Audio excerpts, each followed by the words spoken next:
Natalie Foster had always believed in the safety of routine.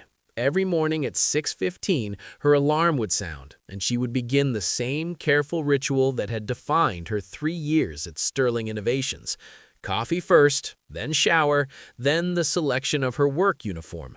Tailored pants in navy or gray, paired with modest blouses that never drew attention. She preferred it that way.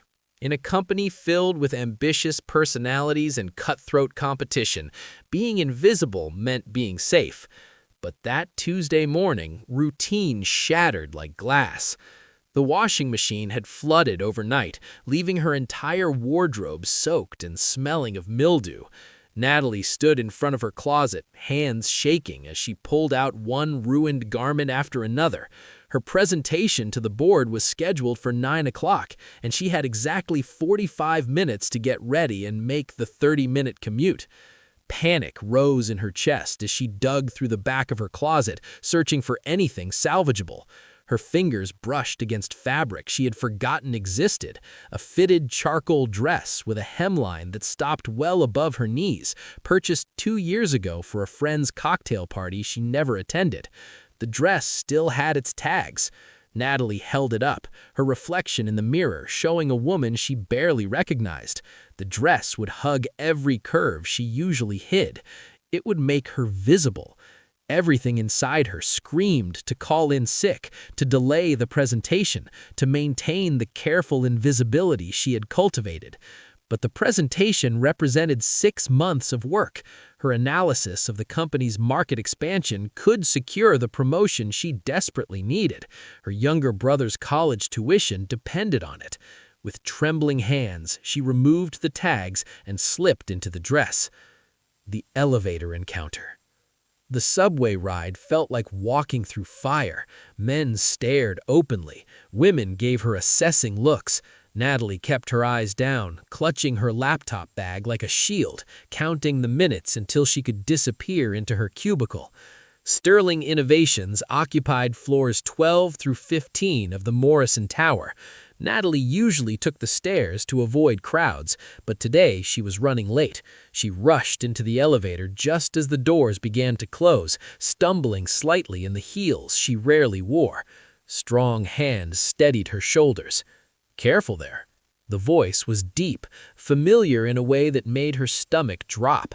Natalie looked up into the face of James Harrington, the company's 38-year-old CEO. She had seen him countless times from a distance, a tall figure in expensive suits who moved through the building like he owned the air itself, which technically he did. But she had never been this close enough to see the silver threading through his dark hair, the sharp line of his jaw, the intense gray eyes that were currently studying her face with an expression she could not read. "Thank you," she managed, stepping back against the elevator wall. Her face burned. James returned to his position at the front, but she caught his reflection in the polished steel doors. He was looking at her, not with the crude appreciation she had endured on the subway, but with something else. Confusion, perhaps. Recognition struggling to surface. The elevator climbed in silence. Natalie watched the numbers light up, praying for floor 12 to arrive quickly. But James pressed 14, the executive level, and they had 2 more floors of suffocating awareness. When the doors finally opened on 12, Natalie nearly ran out. She did not look back, but she felt his eyes follow her until the doors slid shut. The office awakens. The accounting department occupied an open floor plan filled with gray cubicles and fluorescent lights that hummed constantly. Natalie kept her head down as she navigated to her desk, but the whispers started immediately. "Is that Natalie Foster? Since when does she dress like that? Girl must have a date after work." Her closest colleague, Patricia, leaned over the partition with wide eyes. "Natalie, what happened? You look amazing, but this is so not you." "Laundry disaster," Natalie whispered back, logging into her computer. "This was all I had clean." "Well, disaster or not, you're turning heads. Even Craig from sales did a double take, and that man never notices anything." Natalie buried herself in her presentation notes, trying to ignore the sensation of being watched. But throughout the morning, she felt eyes on her. Colleagues found excuses to walk past her desk. The break room conversations stopped when she entered. By 10 o'clock, she wanted to disappear into the floor. What she did not see was James Harrington standing in his glass-walled office on the 14th floor, unable to focus on the quarterly reports in front of him. His assistant had identified the woman from the elevator, Natalie Foster, senior accountant, employee number 2847, known for her punctuality and thorough work, not known for looking like she had stepped out of a magazine. James prided himself on knowing his company. He could name every department head, recognized most of the middle-level managers, and made a point of reading personnel files. But Natalie had existed in his peripheral vision as a name on excellent reports, nothing more. Now he could not stop seeing her face, the way she had looked up at him in the elevator, surprised and vulnerable, the dress that revealed she was not the plain figure he had unconsciously dismissed, the intelligence in her eyes that he had never taken time to notice. He should have been thinking about the afternoon's merger negotiations. Instead, he was wondering why accounting kept such talent hidden away, and why that thought made him irrationally angry. The presentation. At 9 o'clock, Natalie stood before the board of directors in the main conference room, her presentation projected on the screen behind her. She had prepared for this moment for months, rehearsing every word, anticipating every question. But she had not anticipated James Harrington sitting at the head of the table, his attention fixed entirely on her. Her voice wavered on the first slide. Then her training took over. Natalie lost herself in the data, the market analysis, the projections that supported Sterling Innovation's expansion into overseas markets. Numbers were safe. Numbers made sense. Numbers didn't care what she wore. The board members nodded, asked questions she answered confidently, but James remained silent, watching her with an intensity that made her skin prickle. When she concluded and opened the floor for final questions, his voice cut through the murmurs of approval. "Miss Foster, excellent work. I want a full breakdown on my desk by Thursday. Include alternative scenarios and risk assessments." It was praise. It was also more work.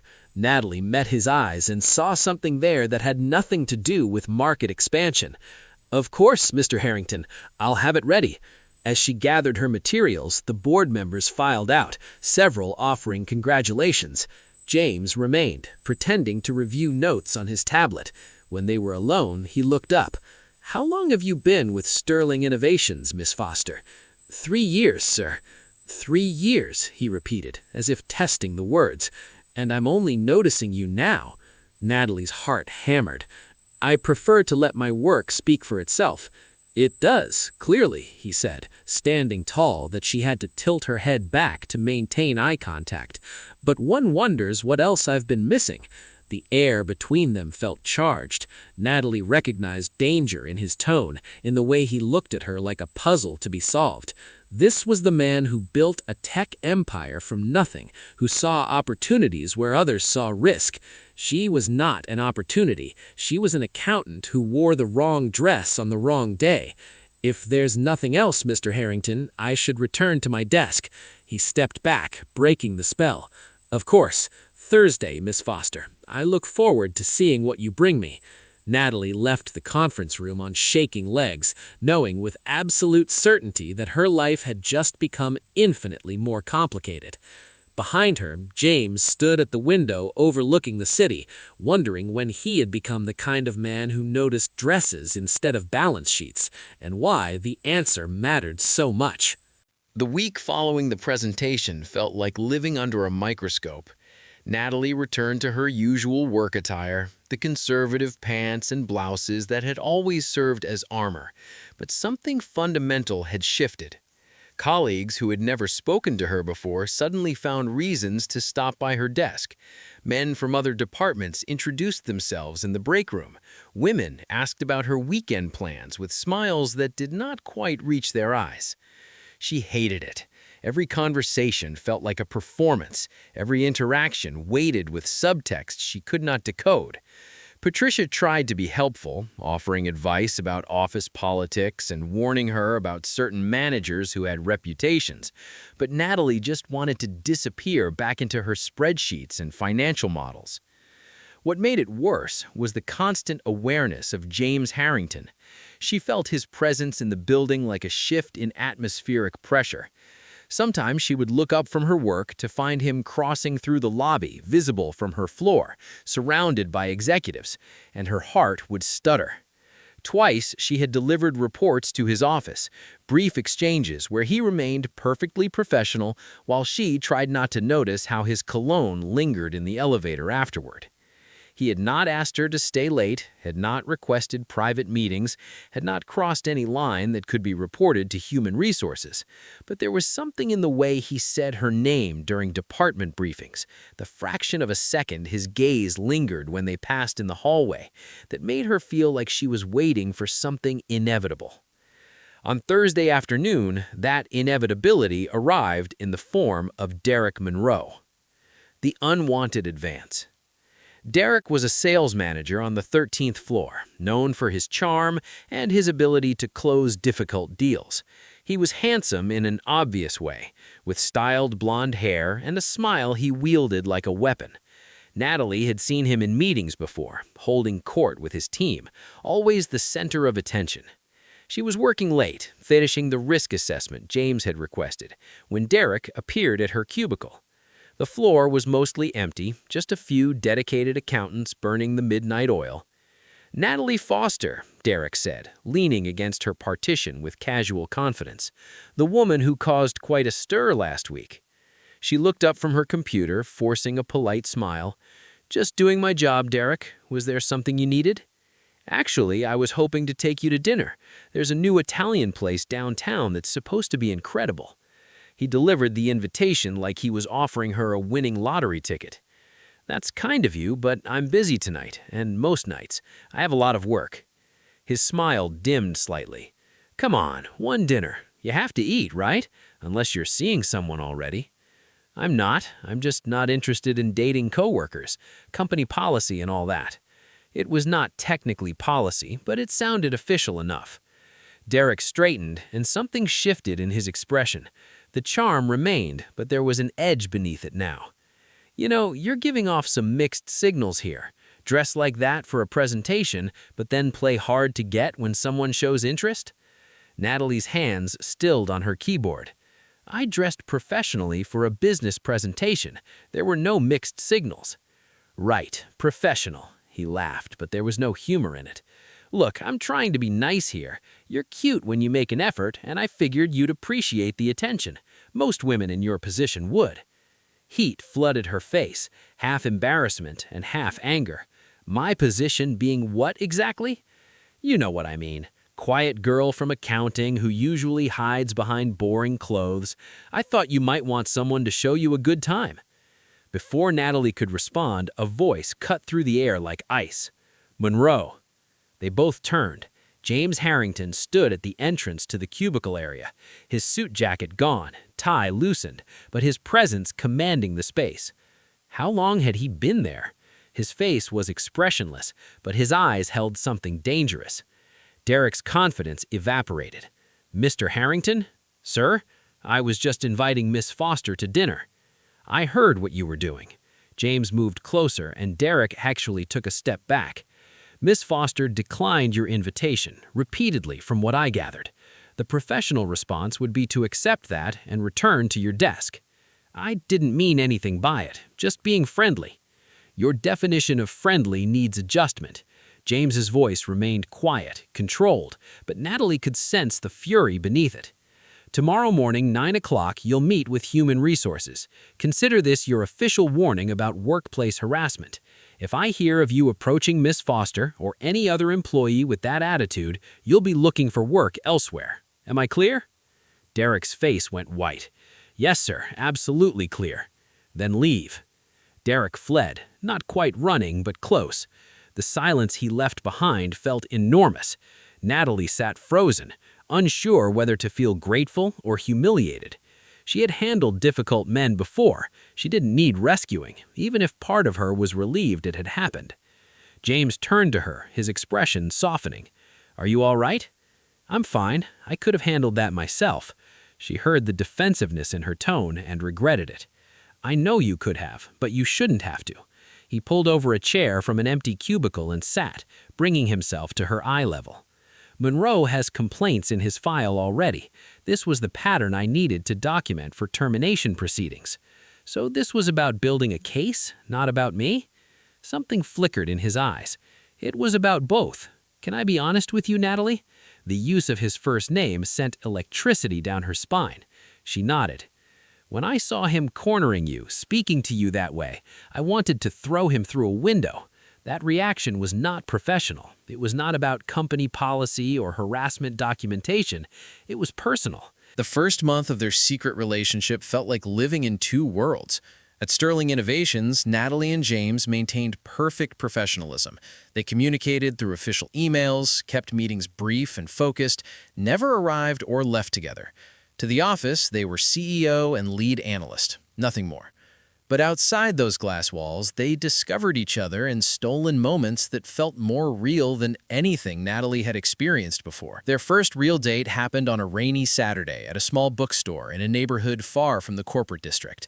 James arrived in jeans and a simple sweater, looking younger without his armor of expensive suits. They browsed shelves, argued about authors, and drank terrible coffee from paper cups. He told her about growing up poor, building his company from a single idea and relentless determination.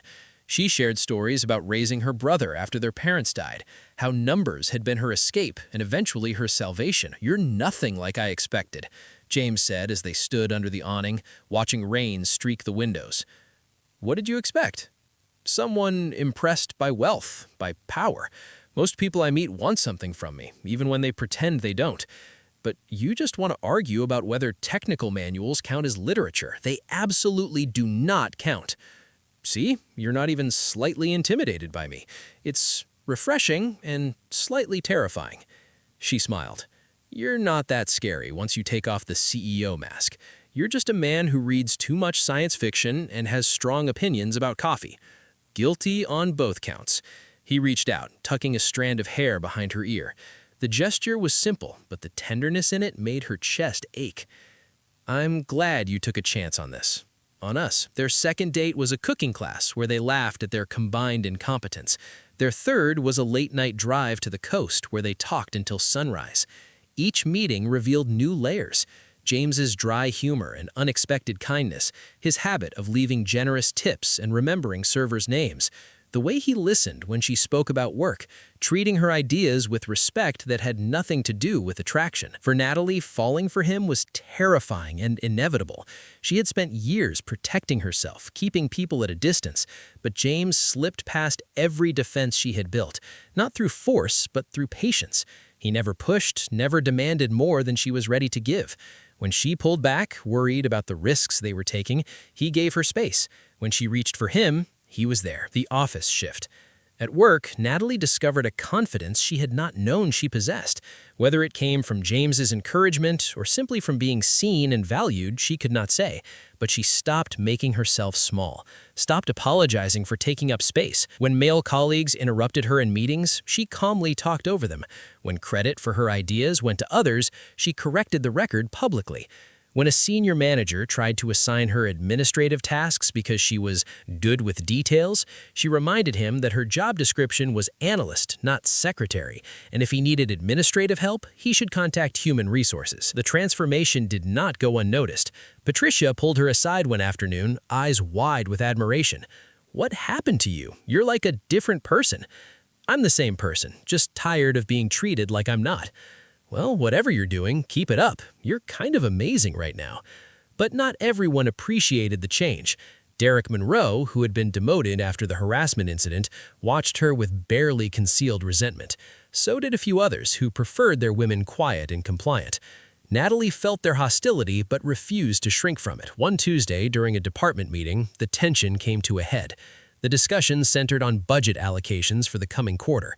Natalie had prepared a detailed proposal suggesting reallocation of resources from traditional marketing to digital platforms based on consumer behavior data. Gerald Stevens, the marketing director and a 20-year veteran of the company, dismissed it immediately. With all due respect, Miss Foster, marketing is more nuanced than numbers on a spreadsheet. We've been doing this successfully for decades. With respect, Mr. Stevens, consumer habits have changed dramatically in those decades. The data shows our traditional marketing spend yields diminishing returns while our competitors dominate digital spaces. Data doesn't capture brand loyalty or market presence, things you'd understand with more experience. The condescension in his tone made several people wince. Natalie felt her face flush but kept her voice steady. My analysis accounts for brand metrics and market positioning. If you review page 7, you'll see the projected impact on brand awareness through targeted digital campaigns actually strengthens our position. I've reviewed your proposal. It's the work of someone who understands numbers, but not people.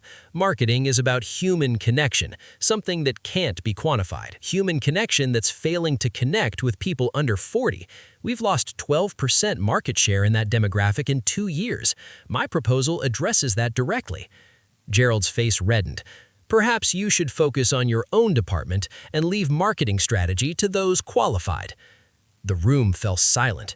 Everyone knew he had crossed a line. Natalie was about to respond when James, who had been observing quietly from the head of the table, spoke.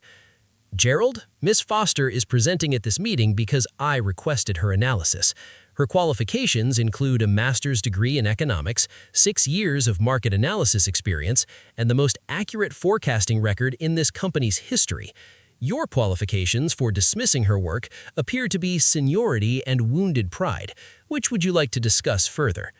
The temperature in the room dropped 10 degrees. Gerald opened his mouth, closed it, then managed, I simply think we should be cautious about dramatic strategy shifts. Caution is wise. Dismissing expertise because it challenges your assumptions is not. Miss Foster's proposal will be implemented for a trial period.